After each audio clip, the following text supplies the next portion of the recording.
Hi, hier ist mal wieder Henry und heute bin ich hier mit dem Korg NTS1 NewTect. Der versteckt sich hinter dem Monolog. Mit dem Monolog werde ich das gute Teil gleich bedienen.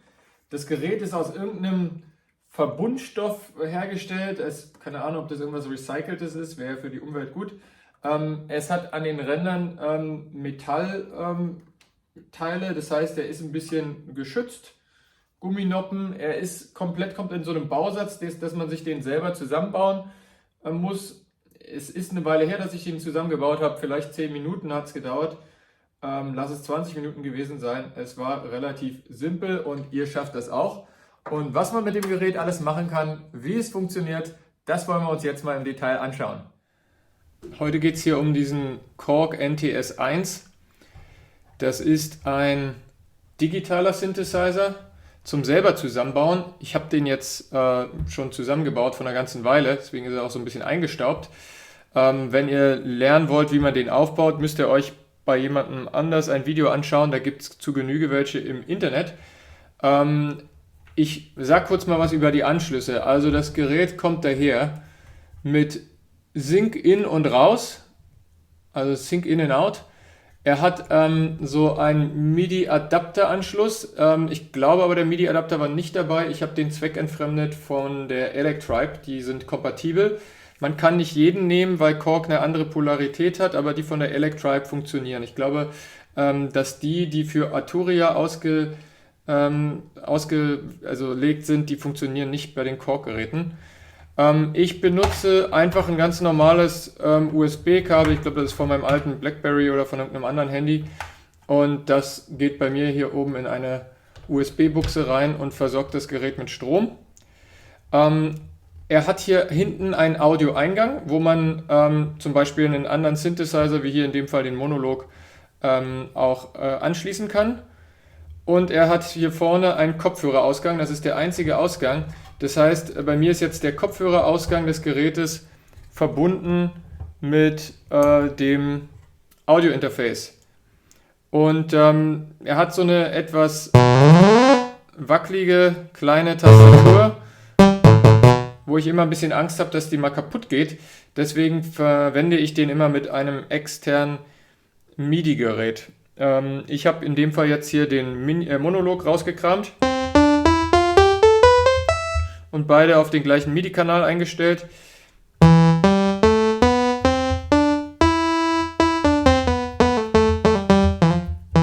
Wenn man an dem Gerät Einstellungen durchführen will, muss man im Prinzip nochmal das Stromkabel abziehen. Man muss Reverb drücken und das Kabel reinmachen. Und dann geht er hier in verschiedene Modi. Und die, am besten ist, man schaut die sich in der Bedienungsanleitung an. Also das erste wäre für Import Routing oder Routing. Dann Import Trim. Da kann man das eingehende Signal in der Lautstärke dann reduzieren, was allerdings nicht unbedingt nötig ist, weil die meisten eingehenden Geräte oder ausgehenden Geräte ja hier einen Master-Knopf haben, also kann man auch den verwenden. Dann kann man die Polarität des Sync-Anschlusses einstellen, je nachdem, was man für ein Gerät damit verwendet. Das geht einmal für den Sync-Out oder für den In. Dann kann man das Tempo-Range einstellen, ob es kleine Werte oder große Werte annehmen soll. Die MIDI Clock Source, das ist in dem Fall bei mir, auf was ist denn das eingestellt? 0 bedeutet auf intern und 1 auf Auto. Ich mache mal auf 1 Auto. Dann kann man hier so eine Art Receive-Filter einstellen für eingehende MIDI-Signale. Man kann einstellen, ob er über USB oder also nur über USB, das wäre die 1, oder ob er über sowohl USB als auch MIDI-Signale empfängt. Da wir den per MIDI angeschlossen haben, muss das hier in der 0 bleiben. Der MIDI-Kanal lässt sich hier einstellen. Das geht von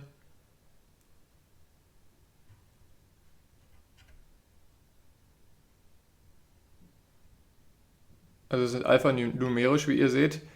Es geht bis zu 9 und dann fängt es bei A, B, C, D, E, F an, da müsst ihr ein bisschen rechnen. Aber letzten Endes wäre die 0, also der MIDI-Kanal 1. Dann ändere ich das hier gleich nochmal. Ich stelle das dann auch auf MIDI-Kanal 1 ein. Und dann ließen sich noch einstellen, ob er Legato oder, also das ist hier Sync Out, ob er jeden über 2 Schritte oder 1 Schritt Sync machen soll. Dann der Legato-Modus, das ist bei mir auf der 1, das heißt es ist an. Den kann man also Legato, also das heißt mit gebundenen Noten spielen, dass die eine in die andere übergeht. Ich habe den Sleep Mode eingeschaltet, das heißt, wenn das Gerät längere Zeit nicht benutzt wird, geht er in den Sleep Mode und dann kann man hier noch den Touch-Sensor, also diese Tastatur wieder rekalibrieren. Das sind die Einstellungen, die man machen kann. Und wenn man fertig ist mit den Einstellungen, drückt man einmal den ARP-Knopf, den Arpeggiator, und dann sind die Einstellungen übernommen und das Gerät geht in den normalen Startmodus. Und man wird jetzt begrüßt mit einer Sägezahnwelle. Wie Sie hören, hören Sie nichts. Warum? Weil hier jetzt mittlerweile der MIDI-Kanal nicht mehr übereinstimmt. Hier ist noch die 3 an. Und da sind wir auch schon. MIDI-Kanal 1 und Sie hören die Sägezahnwelle. Man kann diese hier ähnlich wie beim Minilogue XD in der Shape verändern. Nicht wundern, die Anzeige, die wir jetzt hier sehen, ist nicht die Sägezahnwelle dieses Gerätes, sondern das ist die interne. Müsst ihr eigentlich was drauflegen, damit ihr nicht abgelenkt werdet, aber ich sage es einfach mal. Das nicht wundern, das ist jetzt der Patch, der hier am Monolog eingestellt ist. Also das ist jetzt nicht so, dass ich den Ausgang hier rein in den Eingang, dann könnte man es unter Umständen so einstellen, dass auf dem Oszilloskop auch die Wellenform vom Korg hier gezeigt wird. Ich kann das Ganze mal hier auf leise stellen. Jetzt lenkt es euch nicht mehr ab. Ich hier die beiden Oszillatoren leise gestellt habe. Also das ist die Sägezahnwelle. Die kann man hier in ihrer Shape, also in ihrer Form verändern. Und hier kann man dann eine Art Suboszillator, das nennen die hier Alt für Alternative, aber das ist im Prinzip, dass dann ein Suboszillator dazu kommt. Ich weiß jetzt nicht, ob man das über das Mikrofon hier hört, aber da kommen dann unten tiefe Töne dazu. Die Square-Welle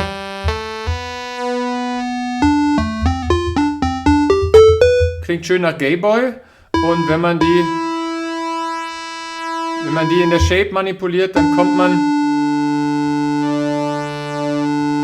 nicht auf 0, also anders als diese analogen Oszillatoren, die wir in anderen Videos schon beim Minilogue XD oder beim Monologue, dem guten Stück hier angeschaut haben, geht hier die Square-Welle nicht auf 0 in ihrer Pulsweite. Dann haben wir die variablen Pulsmodulatoren oder pulsmodulierenden Oszillatoren. Das ist so eine Art Frequency Modulation, also Frequenzmodulation. Die kommen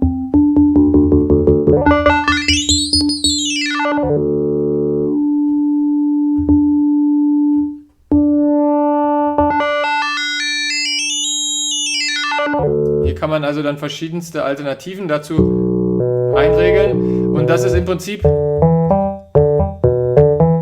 das sind die Sounds, die man auch aus dem Minilogue XD, aus der Multi-Engine kennt. Allerdings sind sie hier nur in monophoner Variante verfügbar. Das heißt, er ist ein monophoner Synthesizer mit nur einer einzigen Stimme. Dann gibt es die User Engine, auch wie am Minilogue XD. Und da kann ich also käuflich erworbene oder kostenlos von bestimmten Entwicklern zur Verfügung gestellte Oszillatoren verwenden. In dem Fall habe ich hier welche von der Firma Sine Vibes.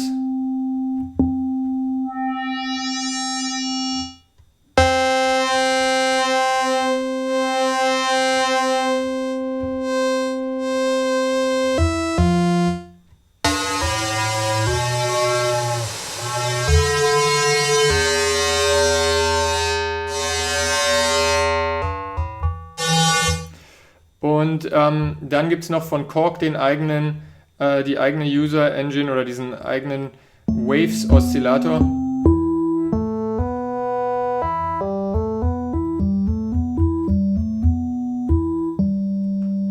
Da hat jetzt hier dieser Alternativknopf meines Erachtens keine Auswirkung. So, und an sich ist das schon ja ein sehr schöner kleiner Spielzeug-Synthesizer, mit dem man ehrlich gesagt auch ernsthaft Musik machen kann. Also er sieht aus wie ein Spielzeug, aber er hat also hier zwei verschiedene, also nicht nur zwei, sondern aber er hat sowohl für den Low-Pass-Filter zwei Optionen, nämlich einmal 2-Pol oder 4-Pol. Für alle, die es nicht so genau sich damit auskennen, also 2-Pol-Filter fallen mit 12 Dezibel pro Oktave ab und 4-Pol-Filter mit 24 Dezibel. Das heißt, wenn man sich das Ganze auf einem Chart anschauen würde, würde diese Schnittstelle beim 2-Pol-Filter würde etwas schräg abgeschnitten. Das heißt, es kommt immer noch ein bisschen was von den hohen Tönen durch, während beim 4-Pol-Filter der Schnitt sozusagen gerader ist und weniger hohe Töne am Ende noch mit durchkommen. Das heißt, für zum Beispiel Melodien, also für höhere Töne, also für Lead-Sounds, könnte der 2-Pol-Filter interessanter sein, für Bässe vielleicht der 4-Pol-Filter, aber eben nicht unbedingt, es kommt auf den individuellen Sound an. Er hat einen Bandpassfilter, dabei wird im Prinzip sowohl ein Stück von oben und von unten abgeschnitten und nur ein mittleres Band wird in der Frequenzkurve sozusagen noch durchgelassen. Das gibt es auch einmal mit 2-Pol, das heißt etwas schräger geschnitten und mit 4-Pol etwas gerader geschnitten. Dann gibt es einen High-Pass-Filter, wo am Ende nur noch die hohen Töne übrig bleiben und die tiefen Töne abgeschnitten werden und auch das wieder in der Ausführung 2-Pol und 4-Pol. Und ansonsten kann man den Filter auch noch ausstellen. Ich lasse es mal auf den 2-Pol-Filter. Da kann man jetzt mit dem Knopf A den Cutoff bestimmen. Das ist also die Frequenz, ab der der Ton abgeschnitten wird. Und mit Ton B die Resonanz. Damit wird genau an der Schnittstelle wird die Lautstärke im Prinzip angehoben.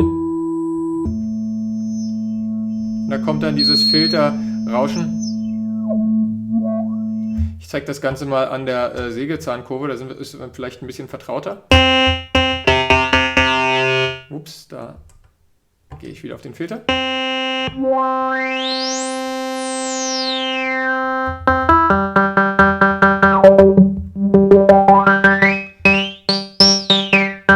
Da kriegt man den Filter schön zum Quietschen und Quaken.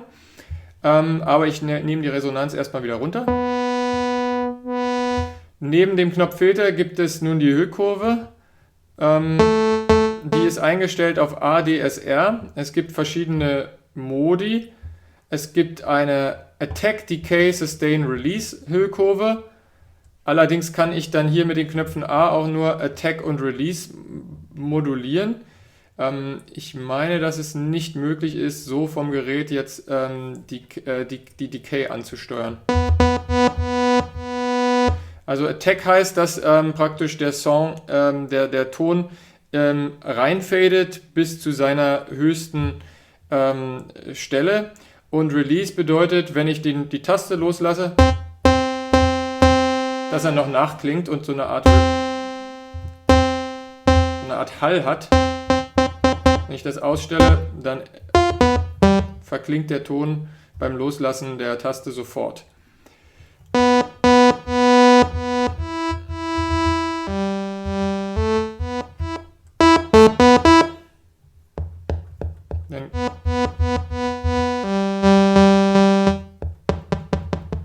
In dem dritten Modus kriegt man ihn sehr, sehr, sehr kurz angebunden.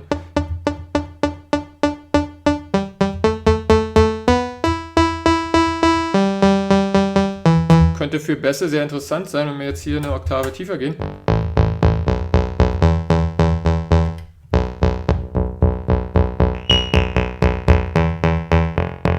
Hätte man schon einen ganz netten Basssound. Zurück zu Lück. Das sind die drei Modis der Hüllkurve. Und dann gibt es hier, ähnlich wie beim Minilogue XD, auch nahezu die identische, wenn nicht sogar die identische Effektsektion.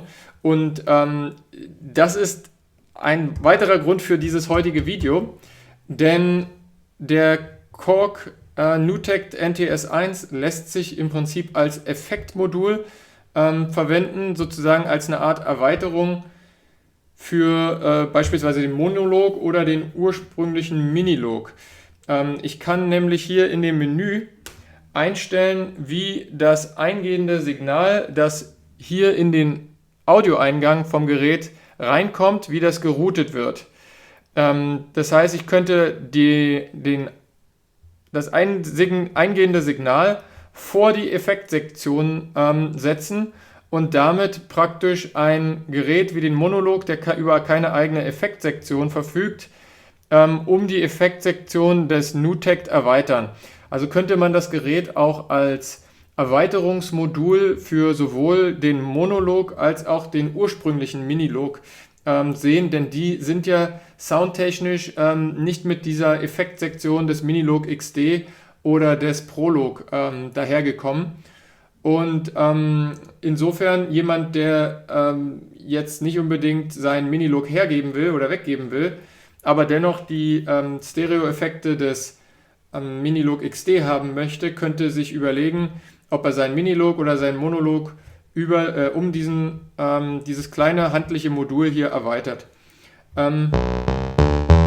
Was hat er für Effekte? Wollen wir die uns mal anhören? Also zunächst einmal ist dann Delay. Das ist in Stereo.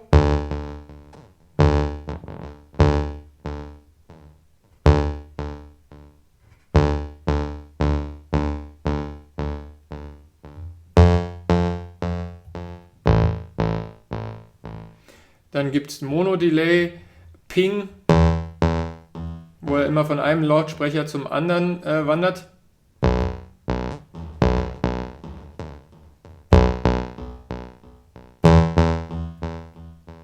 Dann gibt es High Pass, hat schon ein bisschen was von so Dub.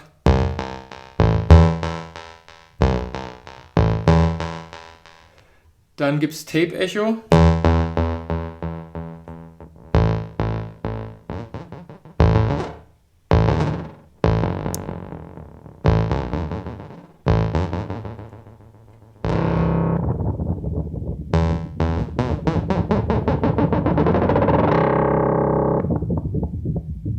Kann man schön wobbeln lassen. Ansonsten, das war's. Also das war die Delay-Sektion. Ich mache es erstmal wieder off. Hören wir uns mal die Hall-Effekte an.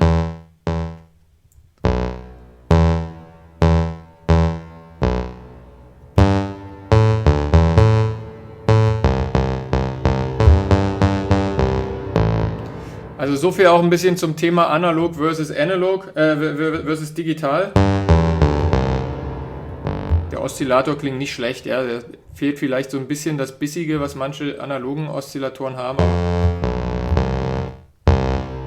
Neben der Hall-Reverb gibt es ein Plate-Reverb, Space. Das hat einen extrem langen Tail, also langes Ende.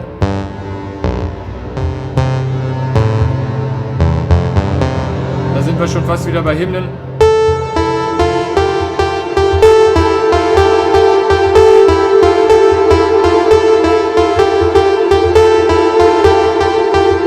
Wenn man jetzt den Filter noch dazu ein bisschen einregelt, kommt da, glaube ich, schon ganz nette Sachen raus.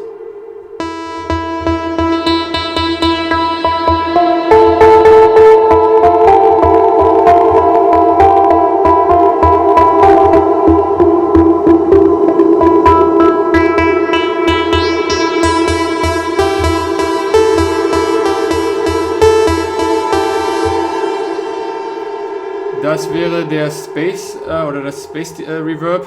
Dann gibt es ein Riser. Da werden am Ende die Frequenzen noch angehoben.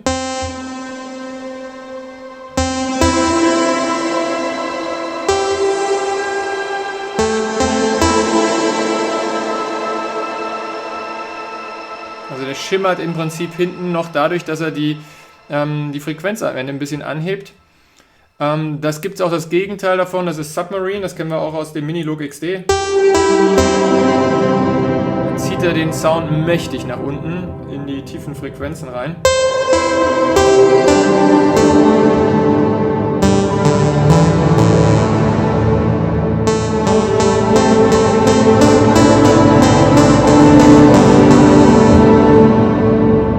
Das wären also die verschiedenen Reverb-Typen und unter den Modulationen finden wir eine Chorus Engine.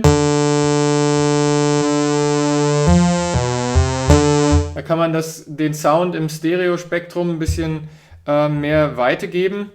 So eine Art Phasenverschiebung in den höheren Bereichen dann auch. Dann gibt es einen Ensemble-Effekt, ein Phaser.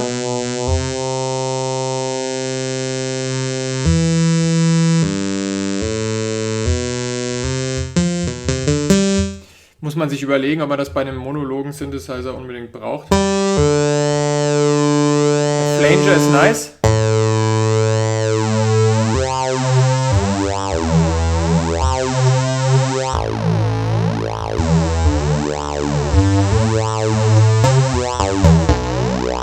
Und man darf nicht vergessen, also ich habe die Geräte schon für 80, 90 Euro gesehen. Da steckt schon ziemlich viel Sound drin. Dann gehen wir weiter.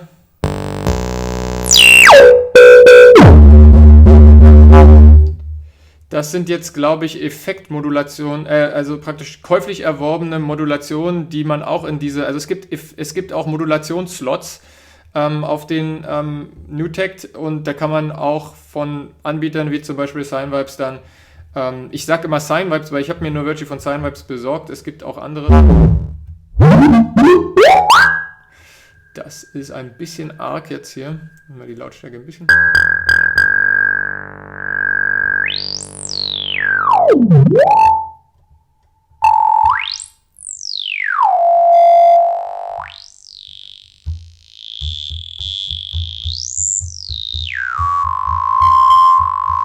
Sehr interessanter Effekt. Drift-Effekt.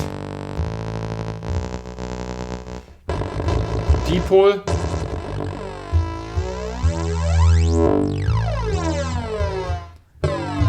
Dipol in die andere Polarität, negativ. Also das sind alles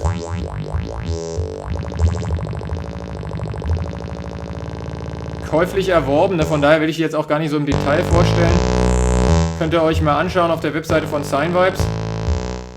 Die sind aber jetzt nicht von Haus aus dabei, deswegen bringt es jetzt auch nicht so viel, die alle im Detail hier vorzustellen. Hier gibt es eine Ringmodulation.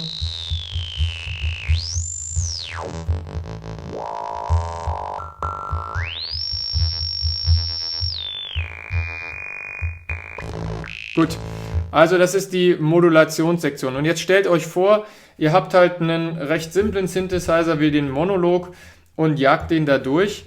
Das eröffnet recht neue Möglichkeiten für euch. Ich habe jetzt hier die ganze Zeit den Monolog dastehen und der ist auf Lautstärke aus und wir hatten auch hier die beiden Oszillatoren ausgestellt.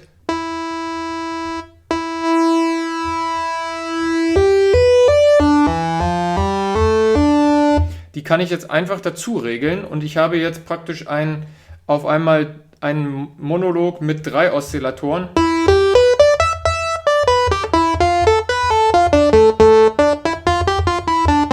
Ich könnte jetzt einfach ein Patch vom Monolog verwenden.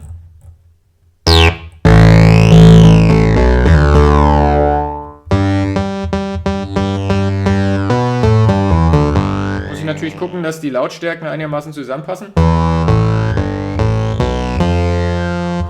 Und jetzt könnte ich diesen Oszillator hier zum Beispiel verwenden vom Korg NewTekt, um eine Triangel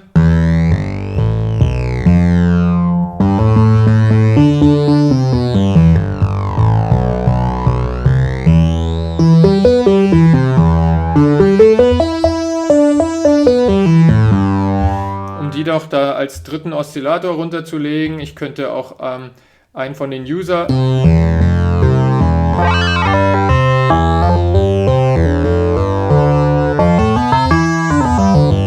Und auf einmal klingt mein Monolog-Pad schon anders. Ich könnte dann jetzt natürlich auch gucken,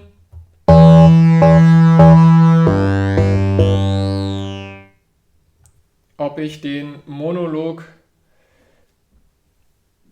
ich gehe jetzt nochmal ins Menü des NTS1 und es gibt hier die Möglichkeit, das also zu routen, einmal vor dem Modulationseffektteil. Ich kann es vor das Delay reinspeisen oder vor das Reverb oder vor dem Master-Out. In dem Fall ist es bei mir, glaube ich, von Werks aus auf den 0 eingestellt. Das heißt, es kommt vor der vor dem Slot. Das heißt, dass alles, was jetzt hier in der Modulation möglich war, dann auch mit dem, alles, was dort in der Modulation möglich ist, passiert jetzt auch mit dem eingehenden Monologsignal. Das heißt, wenn ich zum Beispiel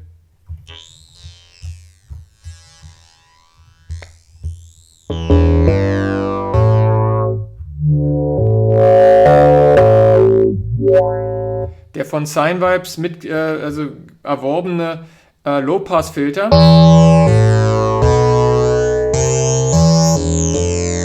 würde jetzt beide Geräte ansprechen, während der von Hause aus eingebaute Filter leider nicht beides anspricht. Insofern kann es sinnvoll sein, für diesen Modulationsslot sich einen Filteralgorithmus von einem Drittanbieter zu besorgen, weil dann beide, sowohl der eingehende Sound als auch der Oszillator des NTS1 durch den gleichen Filter gehen.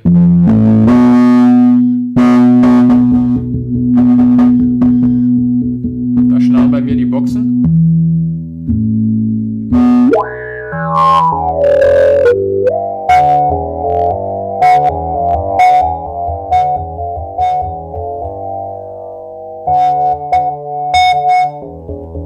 Darf man nicht zu viel Resonanz drauf geben.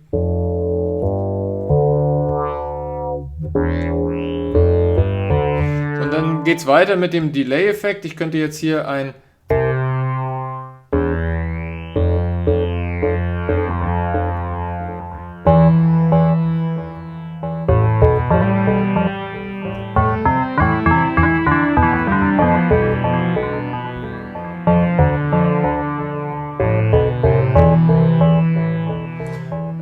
Delay drauflegen, und wenn ich jetzt so noch total verrückt bin, könnte ich da jetzt auf diesen Brei noch einen Riser drauflegen.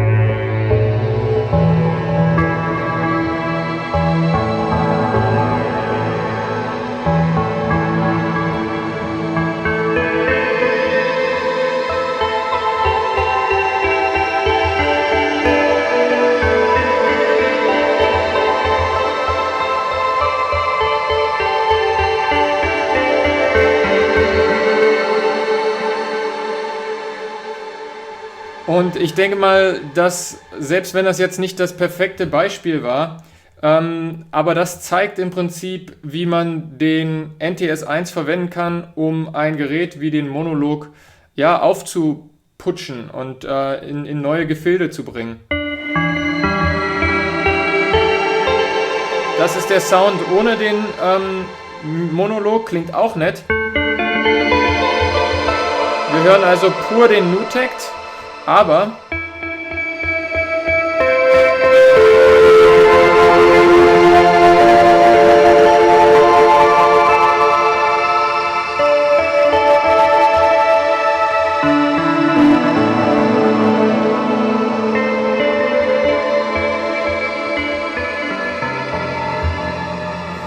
so, und jetzt haben wir bewusst bisher eine Sektion ausgelassen, das ist der Arpeggiator.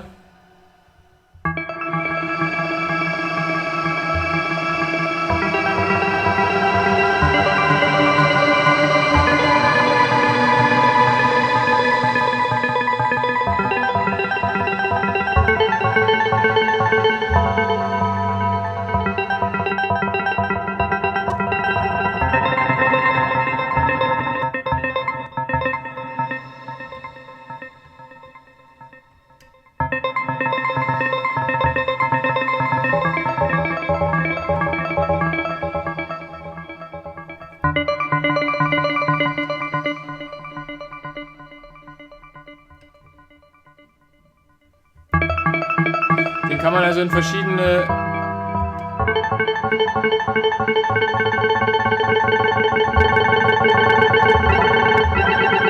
für so einen Bitspeak-Sound oder sowas kann man den also auf 64 hochjagen. Das ist jetzt in dem Fall nicht unbedingt super musikalisch.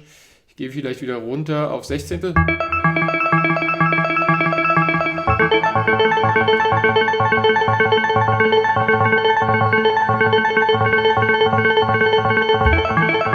Und man kann einstellen, welche Schrittlänge der Arpeggiator haben soll. Wobei natürlich ungerade Zahlen dann interessante Modulationen ergeben, wenn man zum Beispiel hier auf eine 11 geht. Dann denkt der Hörer immer, er hat sich gerade irgendwie verhört, weil er irgendwie hängen geblieben ist auf dem Sound.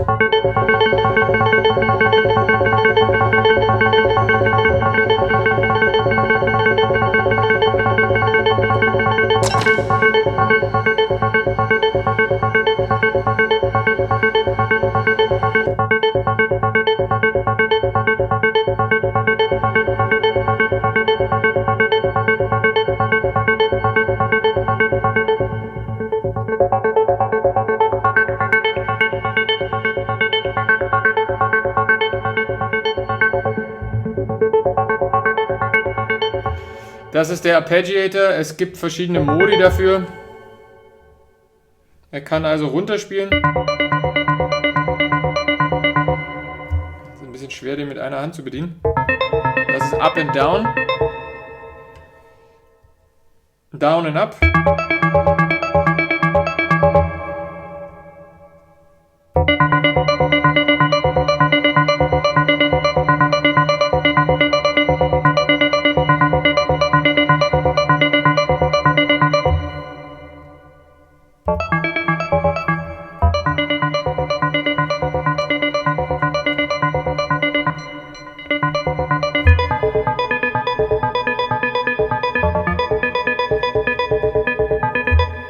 Es gibt auch so Zufallsvariablen wie Random. Also der Arpeggiator ist durchaus auch vielseitig.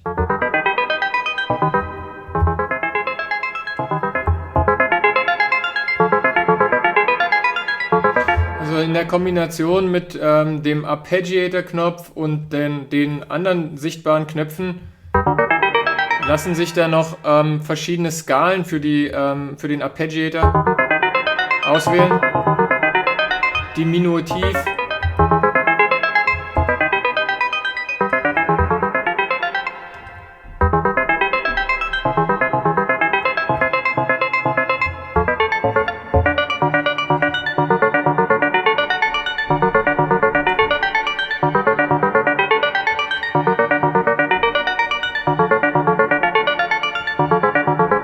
Müsst ihr einfach mal nach Gehör gehen. Also das eine scheint eher so ein bisschen...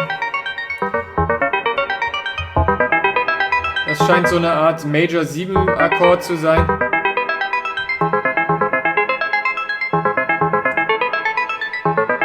Es sind also verschiedene Optionen möglich. Also überhaupt, wenn wir hier schon von solchen Tastenkombinationen sprechen, wir haben noch nicht über die Modulationsmöglichkeiten des Synthesizers gesprochen. Er kann also mit dem Drücken gedrückt halten des Oszillators, sieht man, dass die Anzeige hier auf LFO umschwingt. Und ich kann das Ganze jetzt, hier den Wert einstellen. Und hier einstellen, ob der Pitch sich verändern soll oder die Shape. Da kommt jetzt schon hier ein sehr stark modulierter Sound raus. Macht das mal nicht so stark. Hier hört man, dass das also jetzt im Pitch moduliert wurde. Und wir könnten das in der Intensität ein bisschen runternehmen. Vielleicht mal den Arpeggiator raus, dann hört man es besser. Vielleicht noch etwas weniger. Wenn ich die Rate jetzt hier höher stelle.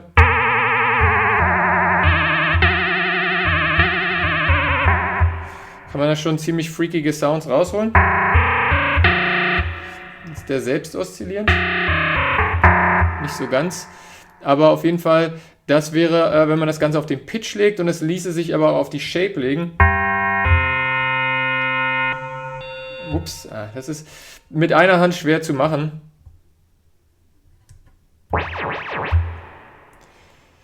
Ich gehe wieder zurück auf nicht Pitch, sondern Shape. Ich mache auf die 50 und hier eine etwas niedrigere Rate.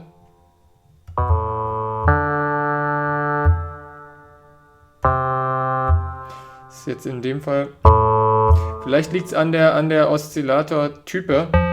Vielleicht ist es besser bei einer Pulswelle das zu hören, also einer rechteckigen Welle. Ja, da ist was. Jetzt hört man das. Hört ihr dieses Flimmern? Also das kommt jetzt hier von dieser Shape-Modulation.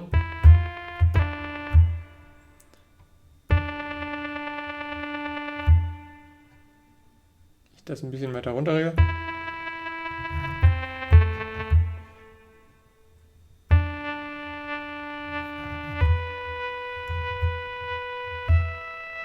Jetzt kann ich den Sound da ein bisschen modulieren.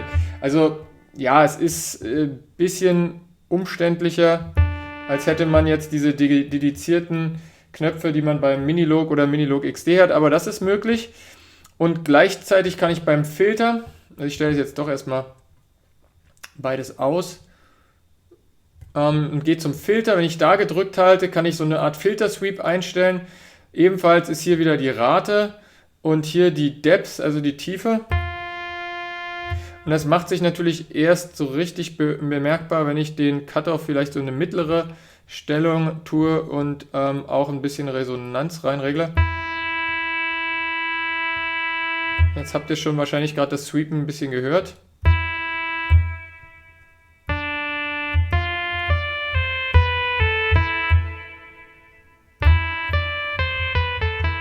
Und es gibt einmal mit Up und Down.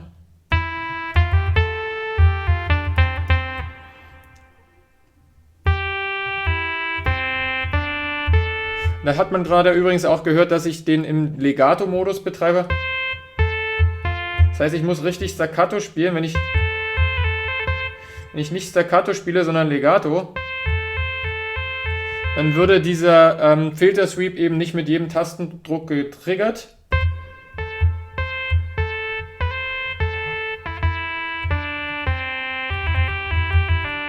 Sondern dann gehen die Töne ineinander über. Und gleichzeitig kann ich hier noch ein Tremolo einstellen, also so ein lauter und leiser werden.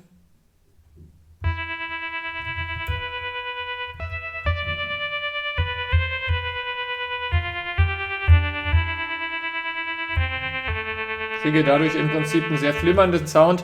Das kann interessant sein, wenn man zum Beispiel hier den Waves-Oszillator nimmt, der so ein bisschen was von einem E-Piano hat.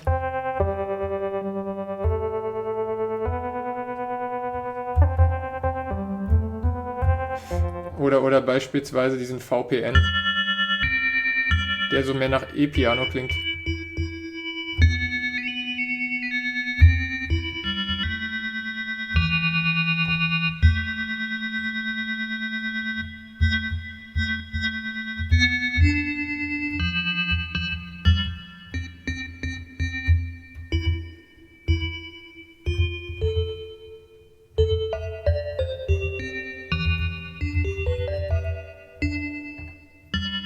Wenn man da jetzt wieder diesen Riser drauflegt zum Beispiel.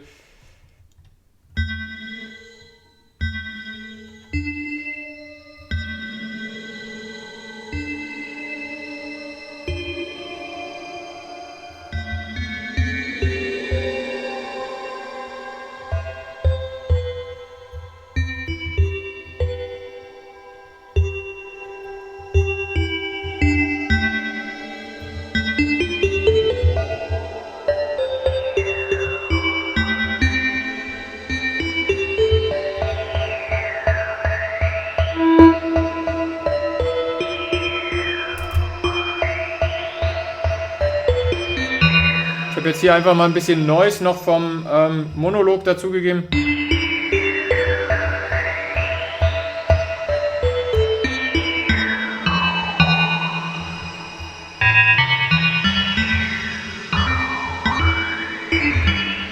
Es ist leider monophon, von daher, wer Akkorde spielen will, sollte sich dann doch nach einem anderen Gerät umsehen. Aber ihr seht, also es gibt versteckte Möglichkeiten, hier mit dem Gedrückthalten der Knöpfe noch an andere Modulationsmöglichkeiten ranzukommen. Sowohl für den Arpeggiator als auch für Oszillator, Filter und Hüllkurve. Wie gesagt, ich kann ja auch statt hier den Arpeggiator zu verwenden, den Sequencer des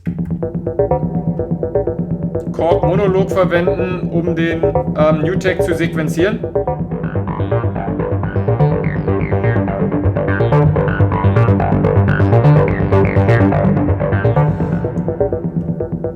Genauso gut könnte ich den Keystep verwenden, um den zu sequenzieren. Also die Möglichkeiten der externen Sequenzierung sind unbeschränkt. Ich kann auch die DAW nehmen.